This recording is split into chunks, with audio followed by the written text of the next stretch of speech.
नमस्कार दोस्तों, स्वागत है आपका study for public service commission में। आज हम जो है आरआरबी आरपीएफ सब इंस्पेक्टर का जो है प्रीवियस ईयर क्वेश्चन का जो है 9th पार्ट यहाँ पे डिस्कस करने वाले हैं। इससे पहले जो है 8 भाग आ चुके हैं। अगर आपने वो वीडियोस नहीं देखे हैं तो डेफिनेटली आपको वो वीडियो देखने चाहिए। डेफिनेटली जो है आपके आरआरबी जो आरपीएफ सब इंस्पेक्टर का एग्ज़ाम होने वाला है, जिसकी एग्ज़ाम डेट आ चुकी है, उसमें उसके अंदर जो है काफ़ी ज़्यादा बेनिफिट आपको देखने के लिए मिलेगा, क्योंकि आरआरबी जो है रेलवे जो है वो अपने क्वेश्चन को बार बार रिपीट करता रहता है। साथ में इस वीडियो सीरीज को जो है एएलपी टेक्नीशियन और जो जेई के बच्चे हैं वो बच्चे भी इसके अंदर देखेंगे, क्योंकि उनका भी जो है एग्ज़ाम होने वाला है। एएलपी की तो जो है एग्ज़ाम सिटी भी आ चुकी है। एएलपी की जो है एग्ज़ाम सिटी आ चुकी है। जिन बच्चों का एग्ज़ाम 25 नवंबर को है उनकी अब एग्ज़ाम सिटी आ चुकी है, तो अपनी एग्ज़ाम सिटी जल्दी से जल्दी देख लीजिएगा। ज़्यादा मार्क्स का तो जीके जीएस नहीं आता है, मात्र 10 नंबर का जो है जीके जीएस पूछा जाता है एएलपी के अंदर। फिर भी 10 नंबर जो है बहुत ज़्यादा होते हैं सिलेक्शन की नज़रिए से। अगर आप देखेंगे तो एक भी नंबर जो है वो काफ़ी महत्वपूर्ण होता है। तो इसी वजह से इस वीडियो सीरीज को आप अंत तक जरूर देखिएगा। 10 में से जो है 3 से 4 नंबर का आपका डेफिनेटली इसके अंदर जो है बेनिफिट होने वाला है। तो चलिए आज के वीडियो सेशन की हम शुरुआत कर लेते हैं। क्वेश्चन नंबर फर्स्ट में बोला गया है,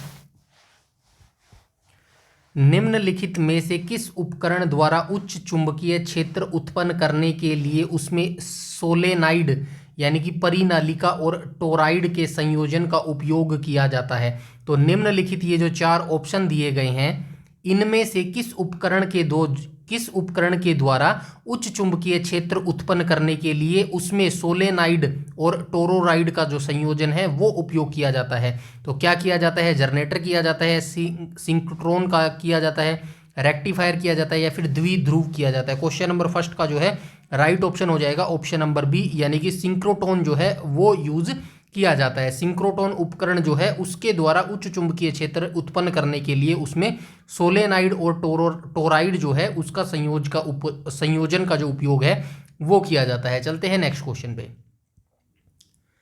नेक्स्ट क्वेश्चन में पूछा गया है, यमुना से रिलेटेड है क्वेश्चन, यमुना नदी से रिलेटेड है, जो कि गंगा की सबसे बड़ी सहायक नदी है। आप सबसे पहले ये याद रखना, गंगा की सबसे बड़ी सहायक नदी है।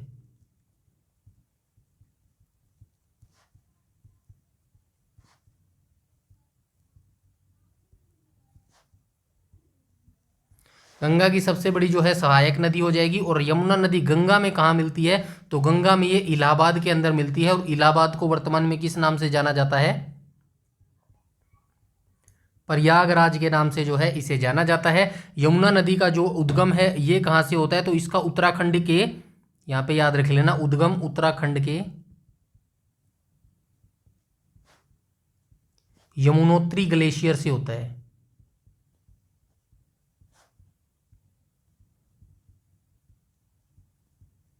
यमुनोत्री के ग्लेशियर से जो है इसका उद्गम होता है। और इसकी लंबाई कितनी हो जाएगी? लगभग 1300 किलोमीटर हो जाएगी।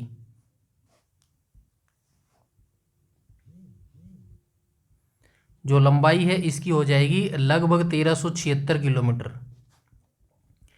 1376 किलोमीटर इसकी हो जाएगी। और ये जो गंगा है उसकी सबसे बड़ी सहायक नदी है, ये मैं आपको ऊपर बचवा चुका हूँ। यमुनोत्री के बारे में आपको इतनी जानकारी होनी चाहिए। गंगा की बात करूँ तो गंगा का उद्गम कहाँ से होता है? गंगा का उद्गम भी जो है उत्तराखंड राज्य के उत्तरकाशी जिले के गंगोत्री ग्लेशियर से होता है। इसकी लंबाई कितनी हो जाएगी? गंगा की लंबाई हो जाएगी 25-25 किलोमीटर जो है लंबाई हो जाएगी। आप मुझे कमेंट सेक्शन में ये बताइएगा, गंगा को जो है बांग्लादेश के अंदर किस नाम से पुकारा जाता है? इतनी जानकारी जो है आप मुझे कमेंट सेक्शन में बताएंगे। चलते हैं नेक्स्ट क्वेश्चन पे।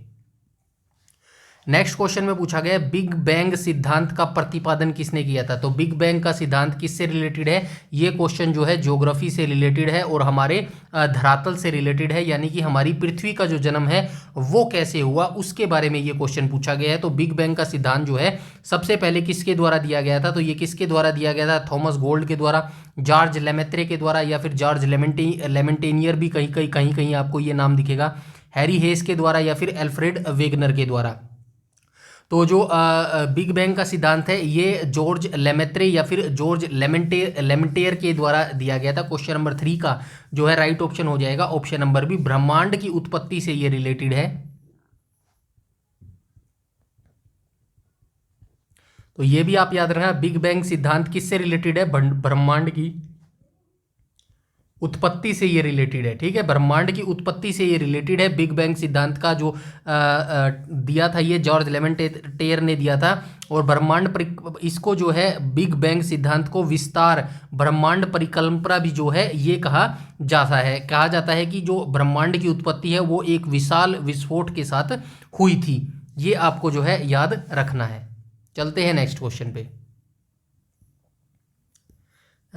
नेक्स्ट क्वेश्चन में कहा गया है, जो कि साइंस से रिलेटेड है, कट अथवा चोट के स्थान पर कुछ समय के बाद थक्का अथवा कागलम लाल भूरे रंग का मैल जम जाता है। यह डैश तंतुओं का एक जाल होता है। यानी कि कभी आपने नोटिस किया है जब आपकी छोटी सी चोट लग जाती है हाथ या पैर में, तो कुछ समय के बाद जो है वो खून अपने आप रुक जाता है या फिर वहाँ पर एक काले रंग का जो है धब्बा बनकर खून जम जाता है, लाल भूरे रंग का जो है वो धब्बा बनकर जम जाता है। आपने नोटिस भी किया होगा। तो उसको क्या कहते, उसको किस तंतुओं का जाल कहते हैं या फिर क्या जो है उसको बोला जाता है? लिम्फ, विली, फाइब्रिन्स या फिर प्लेटलेट्स। क्वेश्चन नंबर 4 का जो है राइट ऑप्शन हो जाएगा ऑप्शन नंबर सी, यानी कि फाइब्रिन्स जो है यह एक तंतुओं का जाल होता है। चलते हैं नेक्स्ट क्वेश्चन में। मतलब तंतुओं का जाल, फाइब्रिन्स एक तंतुओं का जाल होता है जो कि ऑटोमेटिकली कुछ टाइम के बाद जो है आपके खून की गति को रोक देता है, खून के अंदर जो है थक्के बनाना स्टार्ट कर देता है। चलते हैं नेक्स्ट क्वेश्चन पे। नेक्स्ट क्वेश्चन में पूछा गया, प्रसिद्ध जामा मस्जिद का निर्माण किस शासक के द्वारा जो है वो करवाया गया था? तो जामा मस्जिद का निर्माण किसने करवाया था? जहांगीर ने करवाया था, शाहजहां ने करवाया था, औरंगजेब ने करवाया था या फिर दारा शिकोह ने करवाया था? क्वेश्चन नंबर 5 का जो है राइट ऑप्शन हो जाएगा ऑप्शन नंबर बी। तो शाहजहां के द्वारा जो है शाहजहां के द्वारा जो है ये जामा मस्जिद का निर्माण करवाया गया था। तो शाहजहां का जो जन्म है ये कब हुआ था, ये आप याद रखना। जन्म जो है इनका हुआ था 5 जनवरी 1592 को। कहाँ हुआ था? लाहौर में हुआ था। ये लाहौर पाकिस्तान में, ठीक है, लाहौर में जो है इनका जन्म हुआ था। मृत्यु कब हुई थी? तो इनकी जो है मृत्यु हुई थी 22 जनवरी 1666 को। 1666 को जो है इनकी जो मृत्यु हुई थी। शाहजहां 5वें मुगल सम्राट थे। ये याद रखना, जो मुगल कार्य का जो मुगल साम्राज्य का जो विस्तार था उसमें ये पांचवें सम्राट थे। 5वें सम्राट थे। इससे पहले कौन कौन हो चुके थे? सबसे पहले हुआ था बाबर। इनके बेटे का नाम क्या था? हुमायूं। हुमायूं के बेटे का नाम था जहांगीर। जहांगीर के बेटे का नाम था माफ़ कीजिएगा अकबर आएगा ये बीच में यहाँ पे। हुमायूं के बेटे का नाम था अकबर। अकबर का बेटे का नाम था जहांगीर और जहांगीर के बेटे का नाम था शाहजहां।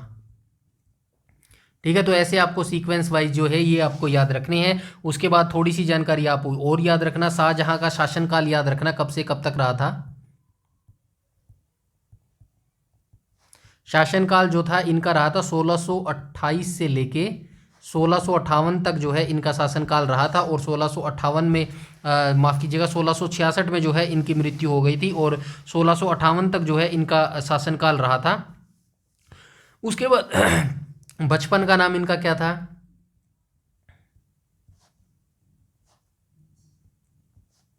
खुर्रम। बचपन का नाम इनका खुर्रम था। उसके बाद आपको याद रखना है शाहजहां ने अपनी पत्नी मुमताज महल की याद में जो है ताजमहल बनवाया था। और ताजमहल का जो निर्माण है 1632 में शुरू हुआ था और 1648 में जो है पूरा हुआ था। इन्होंने कुछ इमारतें और बनाई थी शाहजहां ने, जैसे कि लाल किले की इमारत बनवाई थी, मोती मस्जिद बनवाई थी। और उसके बाद जो है मयूर सिंहासन जो था, मयूर सिंहासन का आप नाम सुनते होंगे, जिसको जो है बाद में वो तख्ते ताउस जो है वो ईरान लेके जाता है। तो ये जो मयूर सिंहासन है इसका निर्माण भी जो है ये शाहजहां ने ही करवाया था। उसके बाद जो है इनके शासनकाल में कुछ लड़ाइयाँ भी लड़ी गई थी, जैसे सामूगढ़ की लड़ाई थी, ये इंपॉर्टेंट लड़ाई थी।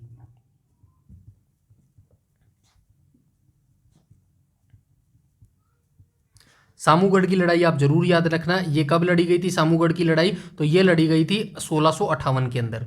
और 1658 के अंदर किस किस के बीच में लड़ी गई थी? जो इसके 4 पुत्र थे उन्हीं में उत्तराधिकार के लिए ये युद्ध लड़ा गया था। और इनके 4 बेटों के कौन कौन से नाम थे? तो इनके 4 बेटे थे, यहाँ पे लिख देता हूँ कोई बात नहीं। 4 बेटे थे इनके और 4 बेटों के नाम क्या थे? पहला था दारा शिकोह, और दारा शिकोह को ही जो है शाहजहां के द्वारा राजा घोषित किया गया था, यानी कि सम्राट घोषित किया गया था। उसके बाद था औरंगजेब, औरंगजेब के बाद था शाह शुजा,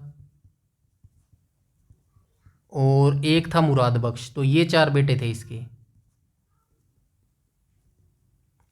ठीक है, इन चारों के बीच में जो है ये उत्तराधिकार के लिए युद्ध लड़ा गया था। चलते हैं हम हमारे नेक्स्ट क्वेश्चन में, इतनी जानकारी आपको होनी चाहिए।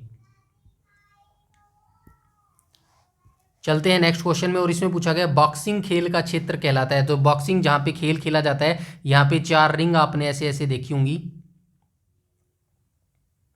ये 4 रिंग होती है ना। तो इन 4 रिंग में यहाँ पे जो है ये खिलाड़ी लड़ते हैं, एक दूसरे को मुक्केबाजी मारते हैं। तो इस क्षेत्र को जो है वो क्या कहा जाता है? तो इस क्षेत्र को क्या कहा जाता है? कोर्ट कहा जाता है, रिंग कहा जाता है, ट्रैक कहा जाता है, या फिर डायमंड कहा जाता है। क्वेश्चन नंबर 6 का जो है वो राइट ऑप्शन हो जाएगा ऑप्शन नंबर बी, यानी कि रिंग जो है इसको बोला जाता है। चलते हैं नेक्स्ट क्वेश्चन पे। नेक्स्ट क्वेश्चन में पूछा गया है क्वेश्चन नंबर 7 के अंदर, एक द्विबीजपत्री पत्ते की ऊपरी और निचली बाह्य त्वचा के बीच पाया जाने वाला उत्तक क्या कहलाता है? तो एक द्विबीजपत्री जो पत्ते होते हैं उनकी ऊपरी और निचली जो बाह्य त्वचा होती है, यानी कि बाहरी जो त्वचा होती है, उसके बीच में पाया जाने वाला एक उत्तक होता है। उनके बीच में एक उत्तक पाया जाता है। उस बीच में जो पाया जाने वाला उत्तक है उसको क्या कहते हैं? परिसंचरण तंत्र, मेसोफिल, असंतवच, या फिर गुदा। क्वेश्चन नंबर 7 का जो है राइट ऑप्शन हो जाएगा ऑप्शन नंबर बी, यानी कि मेसोफिल जो है उसको बोला जाता है। नेक्स्ट क्वेश्चन पे आ जाएंगे, और नेक्स्ट क्वेश्चन में पूछा गया है हमसे वर्तमान में लोकसभा सदस्यों की संख्या कितनी है? तो वर्तमान में जो लोकसभा के सदस्यों की संख्या है ये कितनी हो जाएगी? क्वेश्चन नंबर 8 का जो राइट ऑप्शन हो जाएगा वो हो जाएगा ऑप्शन नंबर सी। आप सभी के दिमाग में आ रहा होगा 550, माफ़ कीजिएगा, यहाँ पे ये ऑप्शन जो है मैं आपको बता देता हूँ, राइट ऑप्शन हो जाएगा ऑप्शन नंबर सी।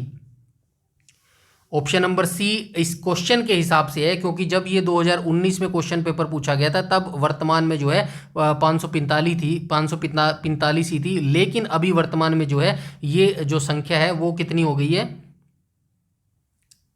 मैं गलत बता गया, माफ़ कीजिएगा। इस क्वेश्चन के लिए राइट ऑप्शन जो है ऑप्शन नंबर सी ही हो जाएगी, 543 हो जाएगी इसकी। ठीक है, जो दो आंगल जो आंगल दो राष्ट्रपति जी जो लोकसभा के अंदर 2 सदस्यों को भेजते थे आंगल भारतीय को, उसको जो है ख़त्म कर दिया गया है। ये आपको जानकारी याद रखनी है, मैं आपको बता देता हूँ।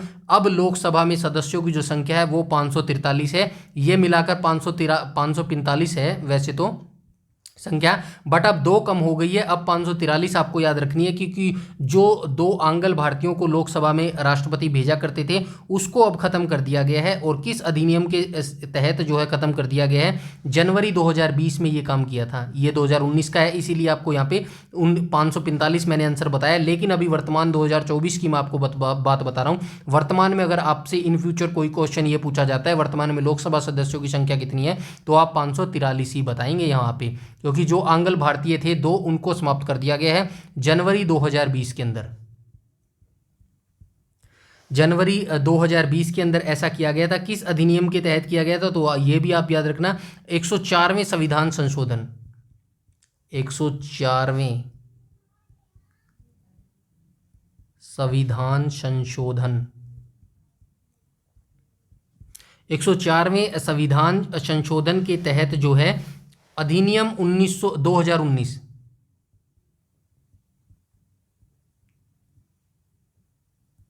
2019 के तहत ऐसा किया गया है। तो ये आपको जानकारी याद रखना है। वर्तमान में लोकसभा सदस्यों की संख्या कितनी है? 543 है, क्योंकि 2 आंगल भारतीयों का जो है वो खत्म कर दिया गया है।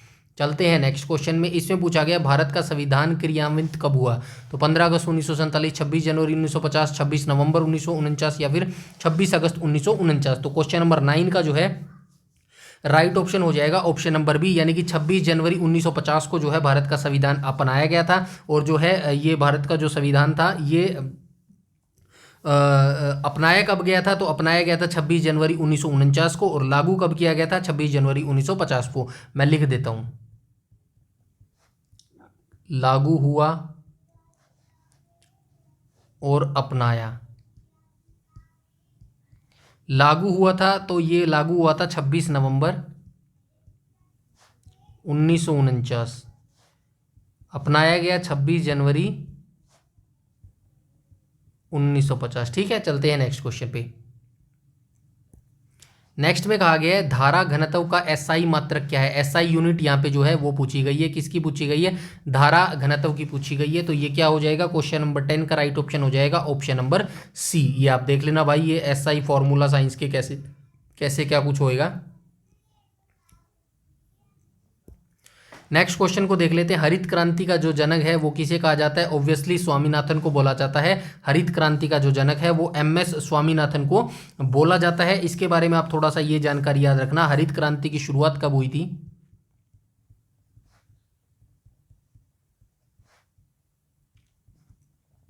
शुरुआत हुई थी 1966-67 में।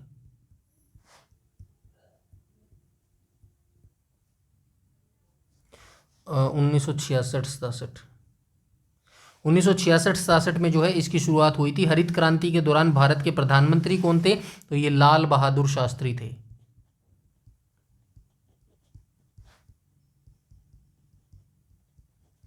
लाल बहादुर शास्त्री थे। और दुनिया में हरित क्रांति के जनक कौन माने जाते हैं? दुनिया के हरित क्रांति के जनक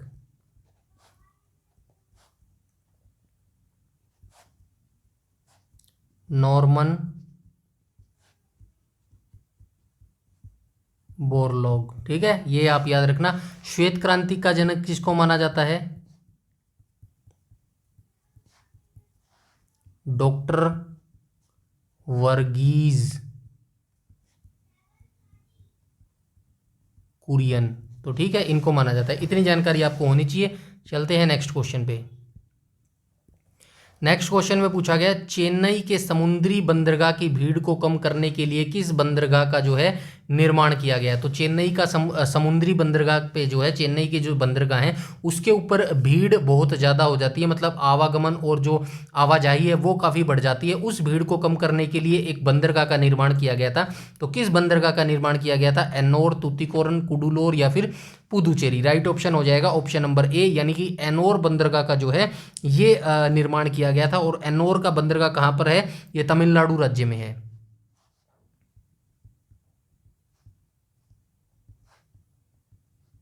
तमिलनाडु राज्य में है। और चेन्नई से कितने किलोमीटर दूर है? तो ये चेन्नई से हो जाएगा आपका 20 से 22 किलोमीटर ज़्यादा दूर है। एग्जैक्ट मुझे नहीं पता कितने किलोमीटर दूर है, वो आप देख लेना, वो ज़्यादा जरूरी भी नहीं है कितने किलोमीटर दूर है, बट आपको ये याद रखना है एन्नोर भारत के तमिलनाडु राज्य में स्थित है। और चेन्नई बंदरगाह से ये थोड़ी सी किलोमीटर की दूरी पर है और कोरोमंडल तट पर अवस्थित है। ये आप याद रखना जरूर। कौन से तट पर अवस्थित है? कोरोमंडल तट पर अवस्थित है।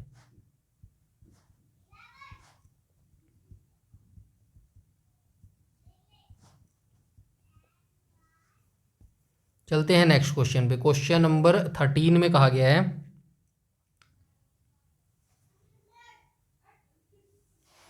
M.A. चिदम्बरम स्टेडियम स्थित है। तो M.A. चिदम्बरम स्टेडियम कहाँ पर स्थित है? दिल्ली, पुणे, कोलकाता या फिर चेन्नई। क्वेश्चन नंबर 13 का राइट ऑप्शन हो जाएगा ऑप्शन नंबर डी, यानी कि ये जो M.A. चिदम्बरम स्टेडियम है ये चेन्नई के अंदर अवस्थित है। आप अगर क्रिकेट के फैन हैं तो डेफिनेटली आपको पता होगा चेन्नई का मैदान है ये M.A. चिदम्बरम। अभी जो लेटेस्ट टेस्ट सीरीज खेली गई है न्यूजीलैंड के साथ में, वहाँ का भी एक मैच जो है चेन्नई के अंदर खेला गया था। चलते हैं नेक्स्ट क्वेश्चन पे। और नेक्स्ट क्वेश्चन में पूछा गया भारत का सबसे नया निर्मित राज्य कौन सा है। तो लेटेस्ट जो है कौन सा राज्य बना है भारत के अंदर? तो ऑब्वियसली तेलंगाना जो राज्य है ये भारत के अंदर नवीनतम राज्य है। तेलंगाना राज्य का जो निर्माण है कब किया गया था? तो ये किया गया था 2 जून 2014 को। किससे अलग करके बनाया गया था? आंध्र प्रदेश से। राजधानी क्या हो जाएगी? हैदराबाद। इतनी जानकारी आपको इस क्वेश्चन के बारे में होनी चाहिए। चलते हैं नेक्स्ट क्वेश्चन पे। क्वेश्चन नंबर 15 पे। 15 में पूछा गया बांग्लादेश का राष्ट्रीय गान आमार सोनार बांग्ला की रचना किसने की थी। ऑब्वियसली काफ़ी पिछली जितने भी 8 वीडियो आई है उनमें ये क्वेश्चन डेफिनेटली आपको कहीं ना कहीं देखने को मिला है। तो वैसे तो ये डायरेक्ट इस तरीके से नहीं पूछा गया था, उसमें जो क्वेश्चन है और रविंद्रनाथ टैगोर के माध्यम से जो है मैंने ये आपको आंसर ये लाइन बताई थी, लेकिन यहाँ पे जो है उसी लाइन से जो है क्वेश्चन बन गया है। तो इसीलिए मैं जो थोड़ी बेसिक जितनी जानकारी देता हूँ वो आप अच्छे से सुना कीजिएगा अपने कानों से, तो क्योंकि कहीं से भी कोई भी क्वेश्चन आपका बनाया जा सकता है। तो ये रविंद्रनाथ टैगोर ने जो है गीत गाए थे जो हमारा राष्ट्रगान है जनगण मन, जनगण मन और आमार सोनार बांग्ला।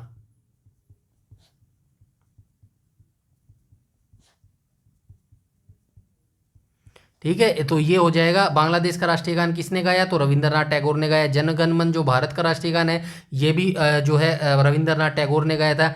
जन्म इनका कब हुआ था, तो जन्म हुआ था 1861 के अंदर, ये आपको याद रखना है। ठीक है, 1913 में इनको जो है नोबल का प्राइस मिला था। किसके लिए मिला था, गीतांजलि के लिए मिला था। ये बेसिक सी जानकारी है, ऑब्वियसली हर एग्जाम वनडे एग्जाम्स में ये चीज़ें पूछ ली जाती हैं।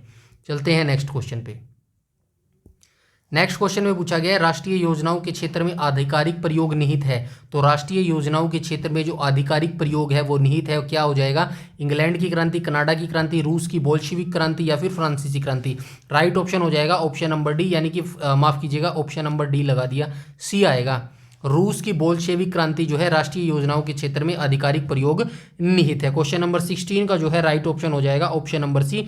ये भी याद रखना, रूस की जो बोल्शेविक क्रांति थी कब हुई थी, ये कब हुई थी, तो 8 मार्च 1917 को हुई थी,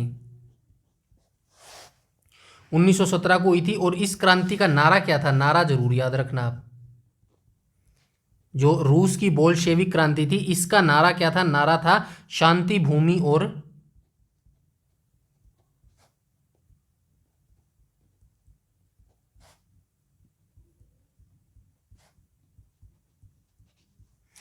8 मार्च को एक दिवस भी बनाया जाता है, इंपॉर्टेंट दिवस। कौन सा बनाया जाता है, बता सकता है कोई।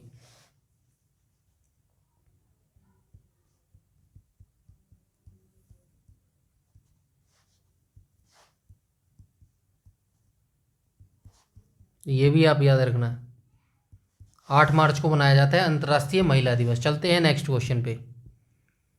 क्वेश्चन नंबर नेक्स्ट में कहा गया है निम्न में से कौन सा पुरस्कार बीसीसीआई के वार्षिक पुरस्कारों में जो है शामिल नहीं है। तो इनमें से कौन सा ऐसा पुरस्कार है जो बीसीसीआई यानी कि भारतीय क्रिकेट कंट्रोल बोर्ड, बीसीसीआई की फुल फॉर्म याद रखना, पूछ ली जाती है। बीसीसीआई की हो जाएगी भारतीय क्रिकेट कंट्रोल बोर्ड जो है इसकी फुल फॉर्म हो जाएगी, ये आपको याद रखना है। उसके बाद हम बात करें कौन सा पुरस्कार है जो बीसीसीआई के वार्षिक पुरस्कारों में शामिल नहीं है। जगमोहन डालमिया ट्रॉफी, पाली उमरीगार पुरस्कार, अजलान शाह कप या फिर ए चिदम्बरम ट्रॉफी। राइट ऑप्शन हो जाएगा Azlan Shah cup, Azlan Shah cup इसका राइट ऑप्शन हो जाएगा। ये बीसीसीआई के अवार्डों में संबंधित नहीं है क्योंकि ये हॉकी का खेल है, पुरुष हॉकी खेल है ये। और ये कहाँ खेला जाता है, मलेशिया के अंदर खेला जाता है।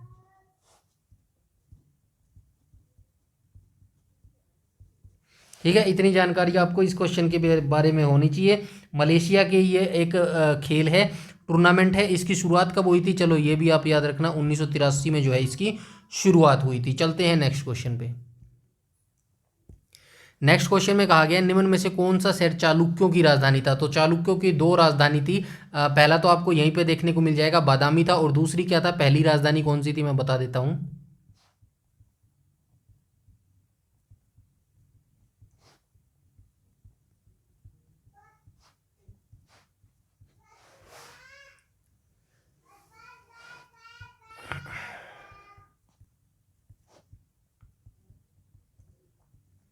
तो ये आपको याद रखना है, जो चालुक्य वंश थी इनकी 2 राजधानी थी, एहोल और बादामी। जो चालुक्य वंश की पहली राजधानी थी ये एहोल थी और यह कर्नाटक में थी।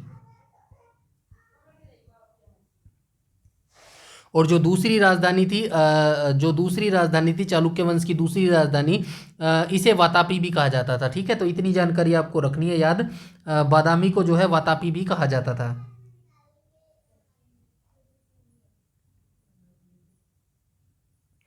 उसके बाद आपको इतना याद रखना है पुलकेशिन प्रथम ने स्थापना किसने की थी?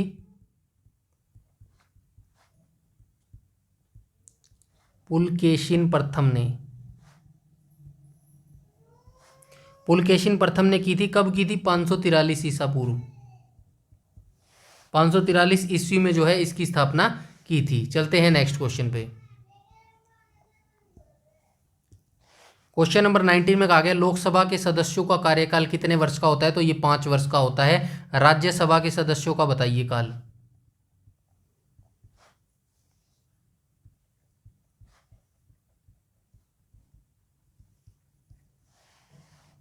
तो ये आप बताना राज्यसभा के सदस्यों का कितने वर्ष का काल होता है। ठीक है, चलते हैं नेक्स्ट क्वेश्चन पे।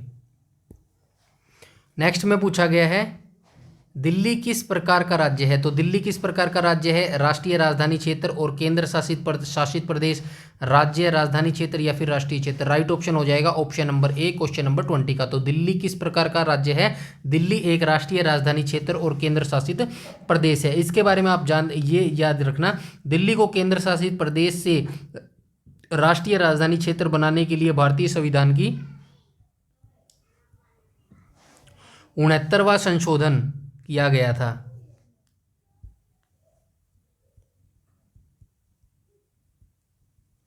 और ये कब किया गया था? 1991 पारित किया गया था। ठीक है, ये आप याद रखना, 69वां संशोधन 1991 को जो है पारित किया गया था दिल्ली को राष्ट्रीय राजधानी क्षेत्र और केंद्र शासित प्रदेश बनाने के लिए। चलते हैं नेक्स्ट क्वेश्चन पे। यहाँ पे बोला गया है अभिकारकों के संकेंद्रण के संदर्भ में अभिक्रिया के दर का प्रकाशन कहलाता है। तो ये क्या कहलाता है? क्वेश्चन नंबर 21 का जो है राइट ऑप्शन हो जाएगा ऑप्शन नंबर बी राइट हो जाएगा, दर संबंधी नियम ये कहलाता है। चलते हैं नेक्स्ट क्वेश्चन पे। 22 में कहा गया निम्न में से मवेशियों की किस नस्ल का उपयोग 2 उद्देश्यों के लिए होता है? तो निम्न में से ये 4 ऑप्शन दिए गए हैं,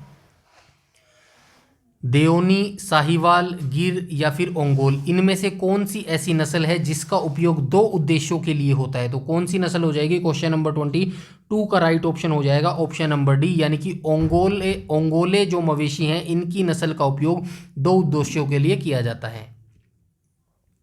चलते हैं नेक्स्ट क्वेश्चन पे। और नेक्स्ट में बोला गया बाल के, ये बाल नहीं आएगा भाई, यहाँ पे फुटबॉल आएगा, ये टाइपिंग मिस्टेक हो जाती है कई बार। तो फुटबॉल के इतिहास का स्वर्णिम युग किस काल को कहा जाता है? तो फुटबॉल के इतिहास का जो स्वर्ण युग है वो किस काल को कहा जाता है? 2001 से 2010, 1951 से 1962, 1990 से 2000 या फिर 1941 से 1951। राइट ऑप्शन हो जाएगा ऑप्शन नंबर बी। तो 1951 से 1962 के इतिहास को जो फुटबॉल का स्वर्णिम युग है वो माना जाता है। इसके बारे में आप इतनी जानकारी याद रखना, 1951 से 1962 के बीच की अवधि को भारतीय फुटबॉल का स्वर्ण युग माना जाता है। इस युग के दौरान भारत में अंतर्राष्ट्रीय फुटबॉल में महत्वपूर्ण सफलता हासिल की, जिसमें 1956 के मेलबर्न ओलंपिक में भाग लेना भी शामिल है, जहां मतलब सेमीफाइनल तक पहुंची थी। जो मेलबर्न में ओलंपिक हुआ था 1956 में, वहाँ पे जो भारतीय जो फुटबॉल की टीम थी वो सेमीफाइनल तक पहुंची थी। और इसके अलावा आपको ये जानकारी याद रखना है, भारतीय फुटबॉल टीम ने 1951 में नई दिल्ली में और 1962 जकार्ता एशियाई खेलों में स्वर्ण पदक जीता था। आपको तो ये भी नहीं पता होगा कि भारत फुटबॉल ने में जो है स्वर्ण पदक भी जीत चुका है, बट अभी जो है गिरता ग्राफ है। 1962 के बाद जो है फुटबॉल में गिरावट, भारतीय फुटबॉल में जो है वो गिरावट आनी स्टार्ट हो गई थी। इसका एक मुख्य उद्देश्य ये था, क्रिकेट का जो है वो काफ़ी स्तर ऊंचा उठना शुरू हो गया था। चलते हैं नेक्स्ट क्वेश्चन पे। वर्तमान में फिर भी हमारा देश दोबारा से फुटबॉल में तरक्की करने की कोशिश कर रहा है। सुनील छेत्री जैसे जो खिलाड़ी हैं वो काफ़ी प्रमोट कर रहे हैं फुटबॉल को।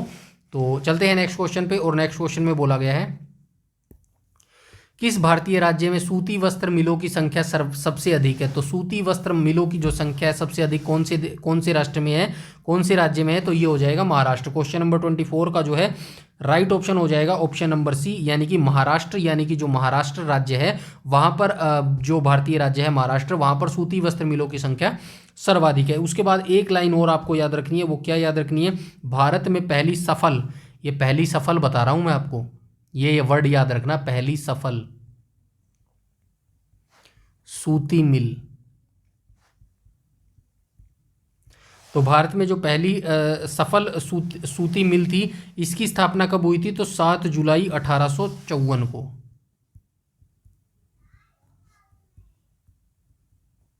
7 जुलाई 1854 को हुई थी बम्बई में। ठीक है, तो ये बम्बई के ताड़देव में हुई थी और इसकी स्थापना किसने की थी?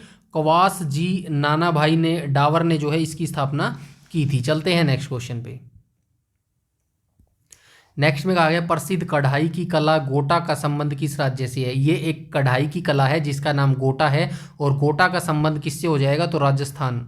ऑप्शन नंबर बी जो है इसका करेक्ट हो जाएगा। क्वेश्चन नंबर 25 का जो है जो राष्ट्रीय माफ़ कीजिएगा, क्वेश्चन नंबर 25 का राइट ऑप्शन हो जाएगा ऑप्शन नंबर बी, यानी कि जो ये कढ़ाई की कला है गोटा, इसका संबंध राजस्थान से हो जाएगा। और राजस्थान का 2 लोक नृत्य भी आपको याद रखने हैं, इंपॉर्टेंट है, काफ़ी बार पूछ लिया जाता है। एक तो हो गया घूमर और एक हो गया कालबेलिया। ये 2 लोक नृत्य भी आपको याद रखने हैं। चलते हैं नेक्स्ट क्वेश्चन पे।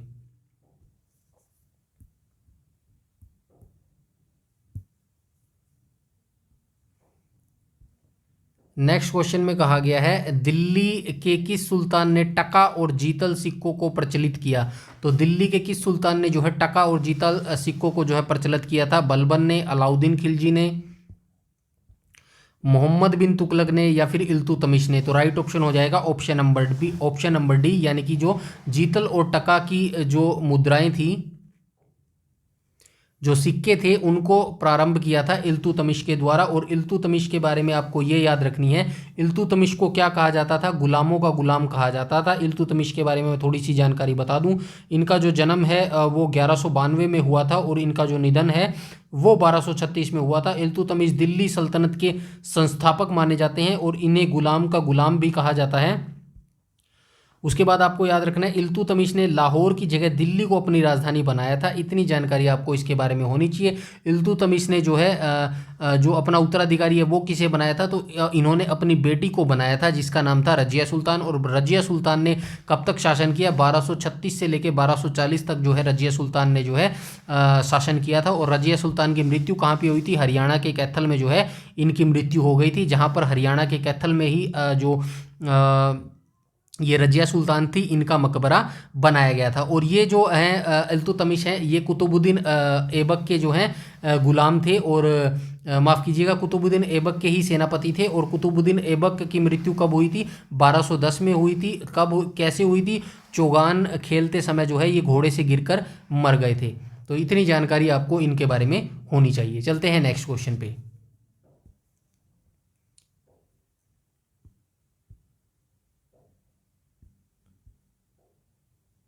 नेक्स्ट क्वेश्चन में कहा गया है प्रसिद्ध रचना तूतीनामा डैश के शासनकाल में रची गई?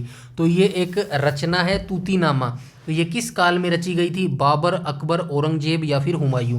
क्वेश्चन नंबर 27 का जो है वो राइट ऑप्शन हो जाएगा ऑप्शन नंबर बी, यानी कि अकबर के समय में जो है तूतीनामा की रचना की गई थी। अकबर का जन्म कब हुआ था? 1542 में हुआ था।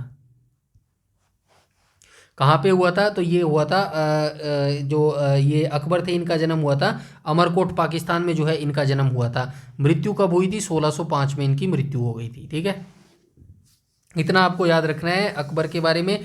और बाकी आप पता ही है बाबर के बेटे थे हुमायूं, हुमायूं के बेटे थे अकबर, अकबर के बेटे थे जहांगीर और जहांगीर के बेटे थे शाहजहां। ऐसा काफ़ी काल है, कभी हम फुर्सत में जब डिटेल हिस्ट्री पढ़ना स्टार्ट करेंगे इन फ्यूचर में तब वो ये चीज़ें जो हैं आराम से वहाँ पे डिस्कस कर लेंगे। चलते हैं नेक्स्ट क्वेश्चन पे।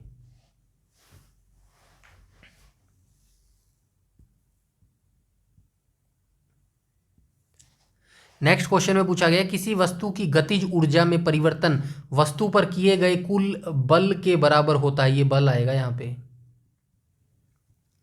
के बराबर होता है। यह कथन संबंधित है यांत्रिक ऊर्जा के संरक्षण से, भिन्न बलों द्वारा किए गए कार्य से, कार्य ऊर्जा प्रमेय से, या फिर ऊर्जा संरक्षण के सिद्धांत है। क्वेश्चन नंबर 28 का जो है राइट ऑप्शन हो जाएगा ऑप्शन नंबर सी, यानी कि कार्य ऊर्जा प्रमेय से ये संबंधित है।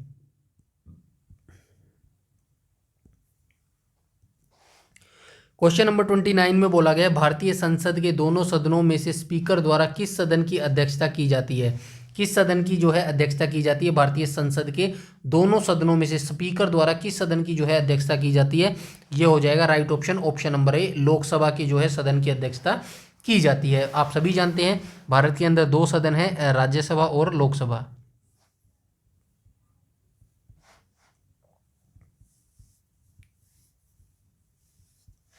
तीसरी हमारी संसद है। संसद हमारी आती है अनुच्छेद 79 में। राज्यसभा आती है अनुच्छेद 80 में। लोकसभा आती है हमारी 81 के अंदर। कोई भी विधेयक जब पारित होता है, मतलब कोई भी विधेयक है, साधारण विधेयक होता है, तो उसको राज्यसभा या फिर लोकसभा किसी में भी प्रस्तुत किया जा सकता है। लेकिन अगर कोई विधेयक वित्त विधेयक है तो उसको राज्यसभा में नहीं, केवल लोकसभा में ही जो है पारित किया जा सकता है। किसी विधेयक को वित्त विधेयक है या नहीं, ये डिसीजन कौन लेता है? तो लोकसभा ही ये डिसीजन लेती है। और आप क्या देख सकते हैं, याद रख सकते हैं, लोकसभा और राज्यसभा की जो अध्यक्षता है वो कौन करता है? लोकसभा के अध्यक्ष करते हैं। और क्या याद रखा जा सकता है? इतनी जानकारी आपको इसके बारे में, लोकसभा, राज्यसभा और संसद के बारे में होनी चाहिए। चलते हैं नेक्स्ट क्वेश्चन में। यहाँ पे पूछा गया है शरद विषुव किस तिथि को होता है? तो शारदीय विषुव जो है ये किस तिथि को होता है? 21 और 30 जून, 21 और 23 मार्च, 22-23 दिसंबर या फिर 22-23 सितंबर को। क्वेश्चन नंबर 30 का जो है राइट ऑप्शन हो जाएगा ऑप्शन नंबर डी, यानी कि 22 अथवा 23 सितंबर को जो है शारदीय विषुव की स्थिति होती है। चलते हैं नेक्स्ट क्वेश्चन पे। क्वेश्चन नंबर 31 में कहा गया हिंदुस्तानी संगीत की शैली ख्याल का क्या अर्थ है? तो ख्याल का जो है, ये ख्याल क्या है? हिंदुस्तानी संगीत शैली है ख्याल। इसका अर्थ क्या हो जाएगा? सौंदर्य, पौरुष, बलाघात या फिर कल्पना। तो राइट ऑप्शन हो जाएगा ऑप्शन नंबर, क्वेश्चन नंबर 31 का जो है राइट ऑप्शन हो जाएगा ऑप्शन नंबर डी। तो ख्याल का अर्थ होता है कल्पना। चलते हैं नेक्स्ट क्वेश्चन पे। क्वेश्चन नंबर 32 में बोला गया निम्न में से किस सदन के सदस्यों की आयु 25 वर्ष से कम नहीं होनी चाहिए? तो लोकसभा के, कहाँ है लोकसभा? तो लोकसभा सदन के जो सदस्यों की आयु है वो 25 वर्ष से कम नहीं होनी चाहिए।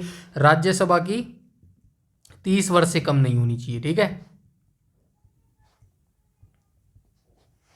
चलते हैं नेक्स्ट क्वेश्चन पे। नेक्स्ट में कहा गया न्यूनतम समर्थन मूल्य संबंधित है। तो न्यूनतम समर्थन मूल्य यानी कि एमएसपी की यहाँ पे बात हो रही है। एमएसपी किससे संबंधित है? ऑटोमोबाइल से, कृषि से यानी कि खेतीबाड़ी से, पेट्रोलियम से या फिर आयात निर्यात से। राइट ऑप्शन हो जाएगा ऑप्शन नंबर बी, न्यूनतम समर्थन मूल्य यानी कि एमएसपी जो है कृषि उत्पादन से ये समर्थित है। शुरुआत कब हुई थी? 1966 में। शुरुआत हुई थी 1966 में। और 1966 में जो है एक राज्य का भी जो निर्माण किया गया था। किसका निर्माण किया गया था? हरियाणा राज्य का निर्माण किया गया था। कब किया गया था? 1 नवंबर 1966 को। कहाँ से काटकर बनाया गया था? पंजाब से काटकर बनाया गया था। राजधानी क्या हो जाएगी? चंडीगढ़ हो जाएगी। और ये संयुक्त राजधानी है पंजाब और हरियाणा की, ये याद रखना। हरियाणा यहाँ पे लिख दिया मैंने, पंजाब यहाँ पे लिख दिया। ठीक है, तो ये दोनों की राजधानी हो जाएगी। ठीक है, चलते हैं नेक्स्ट क्वेश्चन पे। क्वेश्चन नंबर 34 में कहा गया है डैश की स्मृति को यादगार बनाए रखने के लिए आधुनिक ओलंपिक में मैराथन दौड़ की शुरुआत की गई थी। तो किसकी स्मृति को यादगार बनाए रखने के लिए जो आधुनिक ओलंपिक है उसके अंदर मैराथन दौड़ की शुरुआत की गई थी? मार्क स्पिट्ज, एमिल जोटपैक, फेडिपीज या फिर कार्ल लेविस। क्वेश्चन नंबर 34 का जो है राइट ऑप्शन हो जाएगा ऑप्शन नंबर सी, यानी कि फेडिपीडीज की स्मृति को यादगार बनाने के लिए आधुनिक ओलंपिक में जो है मैराथन दौड़ की जो है शुरुआत की गई थी।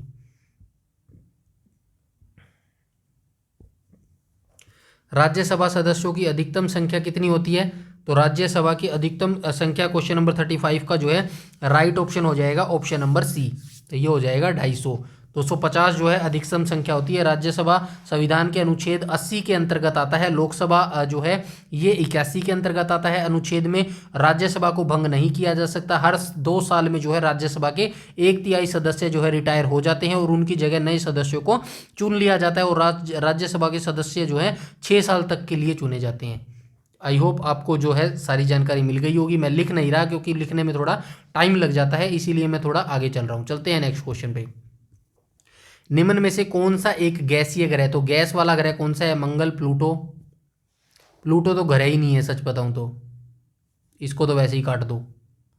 चलते हैं नेक्स्ट, मंगल, प्लूटो, बृहस्पति और पृथ्वी। तो क्वेश्चन नंबर जो 36 है इसका राइट ऑप्शन हो जाएगा ऑप्शन नंबर सी। तो बृहस्पति जो है एक गैसीय ग्रह है, ये आपको याद रखना है।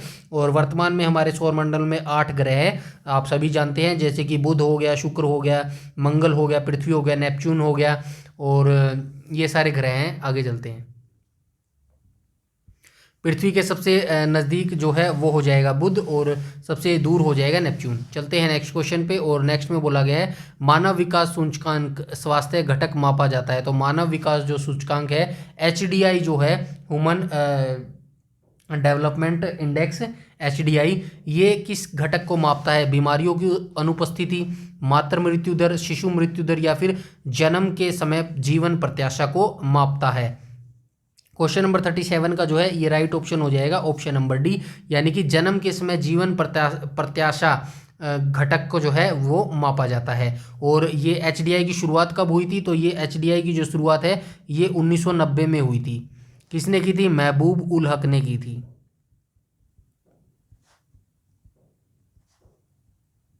कहाँ के रहने वाले हैं? ये पाकिस्तान के रहने वाले हैं। चलते हैं नेक्स्ट क्वेश्चन पे। और नेक्स्ट में बोला गया है भारतीय शासन व्यवस्था में केंद्र शासित प्रदेशों की संख्या कितनी है?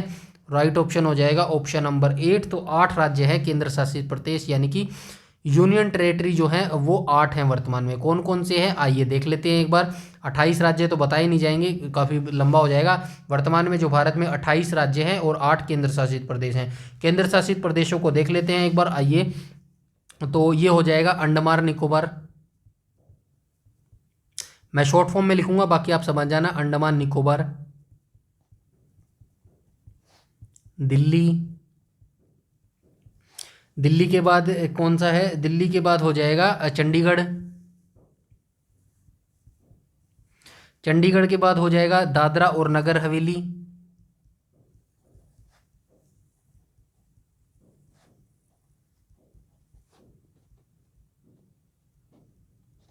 उसके बाद 5वें नंबर पे आप याद रख सकते हैं क्या हो जाएगा? दादरा और नगर हवेली और दमन और दीव के बाद दिल्ली हो जाएगा। दिल्ली तो लिखवा दिया ना सच्ची यहाँ पे, दिल्ली हो चुका है। दिल्ली के बाद आप रखना जम्मू और कश्मीर लिख लेना, जम्मू एंड कश्मीर, ठीक है। उसके बाद 6ठे नंबर पर आप लिख लेना लक्षद्वीप, 7वें नंबर पर आप लिख लेना पुडुचेरी। उसके बाद क्या रह गया? उसके बाद लद्दाख हो गया क्या? लद्दाख नहीं हुआ, 60वें नंबर पे लद्दाख लिख लो। तो ये 8 यूनियन टेरेटरी है, इनको आप याद रखना।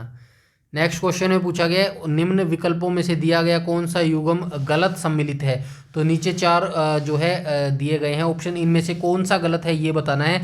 सिलाम्बनम तमिलनाडु, लाठी कर्नाटक, कलारीपट्टू केरल और गटका पंजाब। राइट ऑप्शन हो जाएगा ऑप्शन नंबर बी। तो लाठी कर्नाटक से बिल्कुल मैच नहीं करती, क्योंकि ऐसा कोई ऑप्शन ही नहीं है। सिलाम्बम क्या है? ये एक मार्शल आर्ट है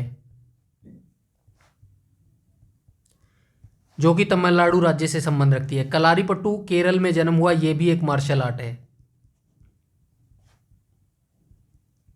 गटका ये भी एक मार्शल आर्ट है, जिसका जो है जिसकी जो मतलब जन्म है वो पंजाब में हुआ है।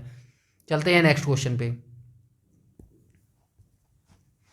नेक्स्ट क्वेश्चन में कहा गया नाभिकीय रिएक्टर में निम्न में से कौन सा जल के पूर्ण विद्युत अपघटन से निर्मित होता है और एक नियंत्रक के रूप में प्रयुक्त होता है? कठोर जल, मृदु जल, स्थायी रूप से कठोर जल, भारी जल। राइट ऑप्शन हो जाएगा ऑप्शन नंबर डी। तो भारी जल इसका राइट ऑप्शन हो जाएगा। चलते हैं नेक्स्ट क्वेश्चन पे। 41 में बोला गया निम्न में से कौन से रंग की अशुद्धियों को अवशोषित कर घोल की रंगहीन कर देता है? तो निम्न में से कौन रंग की अशुद्धियों को अवशोषित करके घोल की रंगहीन कर देता है? घोल को रंगहीन कर देता है, एल्युमिनियम कर देता है, हाइड्रोजन, पोटेशियम क्लोराइड, या फिर एनिमल चारकोल। तो क्वेश्चन नंबर 41 का जो है ये राइट ऑप्शन हो जाएगा ऑप्शन नंबर डी। तो ये हो जाएगा ऑप्शन नंबर डी, यानी कि एनिमल चारकोल जो है इसका राइट ऑप्शन हो जाएगा। चलते हैं नेक्स्ट क्वेश्चन पे। क्वेश्चन नंबर 42 में बोला गया है 42 में बोला गया राजा रवि वर्मा का संबंध किस राज्य से है, तो राजा रवि वर्मा का जो संबंध है वो हो जाएगा केरल राज्य से, इनका जो है संबंध हो जाएगा। राजा रवि वर्मा केरल की त्रावणकोर रियासत से जुड़े थे। इनका जन्म कब हुआ था, जन्म आप याद रख लेना, तो जन्म इनका हुआ था 29 अप्रैल 1848 को।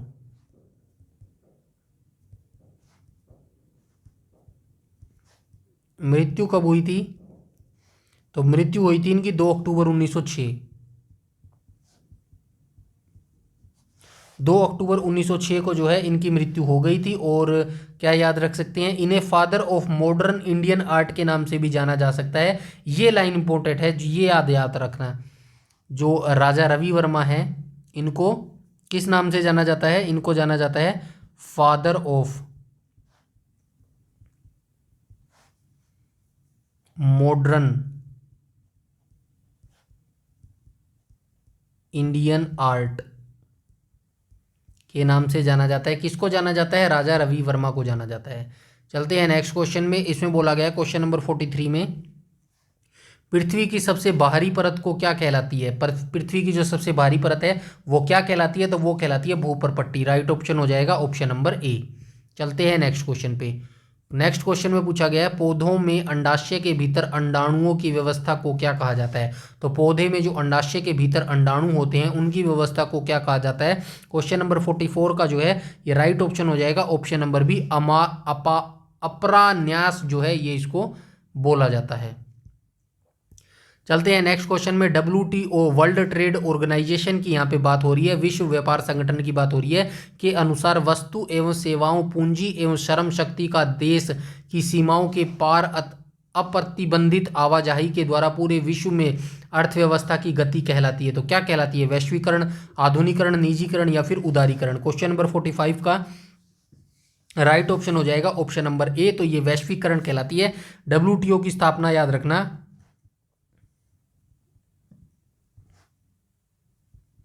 1995 में जो है इसकी स्थापना हुई थी। 1 जनवरी 1995 को जो है इसकी स्थापना हुई थी। चलते हैं नेक्स्ट क्वेश्चन पे। इसमें कहा गया है भारतीय संविधान में मूल कर्तव्यों को किस संशोधन अधिनियम के द्वारा जोड़ा गया है, तो जो भारतीय संविधान में मूल कर्तव्य हैं ये किस संशोधन के द्वारा जो जोड़े गए हैं, अधिनियम के द्वारा जोड़े गए हैं। तो ये कौन सा हो जाएगा, क्वेश्चन नंबर 46 का 44वां, 41वां, 42वां या फिर 52वां। क्वेश्चन नंबर 46 का जो है ये राइट ऑप्शन हो जाएगा ऑप्शन नंबर सी, 42वें संशोधन के अधिनियम के तहत जो है ये मौलिक कर्तव्य को जोड़ा गया था। किस अनुच्छेद में है ये,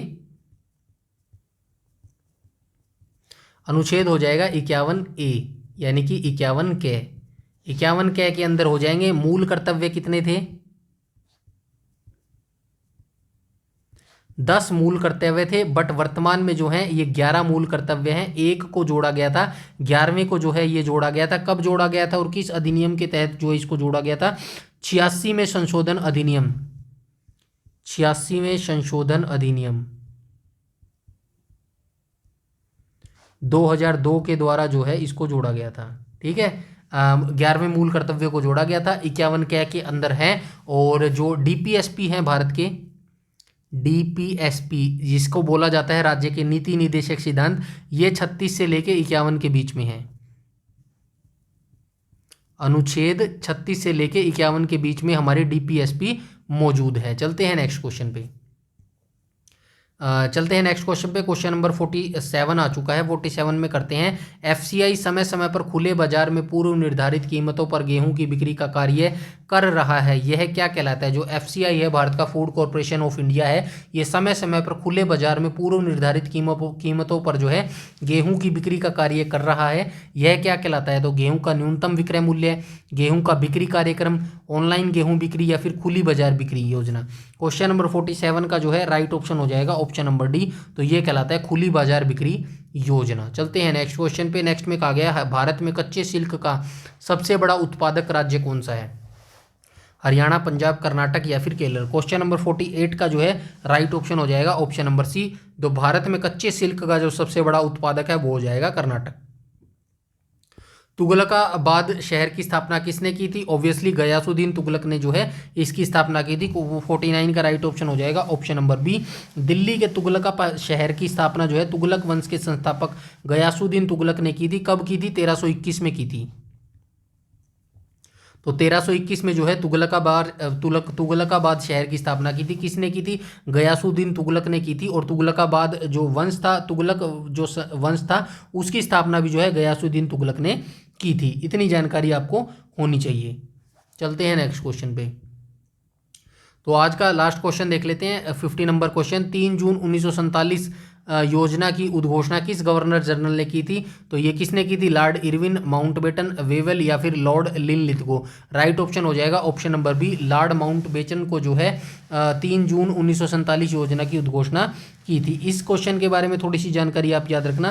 3 जून 1947 को ब्रिटिश सरकार ने तीसरी जून योजना की जो है घोषणा की थी, जिसे माउंटबेटन योजना के नाम से जाना जाता है, जिसमें ब्रिटिश भारत को 2 स्वतंत्र देश भारत और पाकिस्तान में विभाजित करने का प्रस्ताव था। यह योजना लॉर्ड माउंटबेटन द्वारा जो है प्रस्तुत की गई थी। तो ये आज के टॉप 50 क्वेश्चन थे जो हमने यहाँ आज जो है 9th पार्ट डिस्कस कर लिया है। इससे पहले जो है 8th पार्ट आ चुके हैं। डेफिनेटली आपको जो है वो 8 पार्ट देखने चाहिए। डेफिनेटली आपको जो है अपने एग्जाम में बहुत ज़्यादा बेनिफिट होने वाला है। अगर आपको वीडियो अच्छी लगी लाइक कीजिएगा और शेयर कीजिएगा। चैनल पर पहली बार विजिट कर रहे हैं तो चैनल को सब्सक्राइब कर लेना और बेल आइकन बटन को टैप कर लेना, ताकि समय पर आपको सारी नोटिफिकेशन मिलती रहे। यूट्यूब पर अगर आप हमें फॉलो करते हैं तो प्लीज़ हमारा टेलीग्राम चैनल जरूर से जरूर ज्वाइन कर लेना, जिसका लिंक आपको वीडियो के डिस्क्रिप्शन में मिल जाएगा। वहाँ से जो है इस PDF को आप बिल्कुल फ्री में प्राप्त करके अटैम्प्ट करके क्वेश्चनों को खुद का एनालाइज कर सकते हैं। कितने क्वेश्चन आप यहाँ पे ठीक कर पा रहे हैं, कमेंट सेक्शन में जरूर बताना वीडियो आपको कैसी लगी। इस वीडियो में इतना ही रखते हैं, तब तक के लिए धन्यवाद।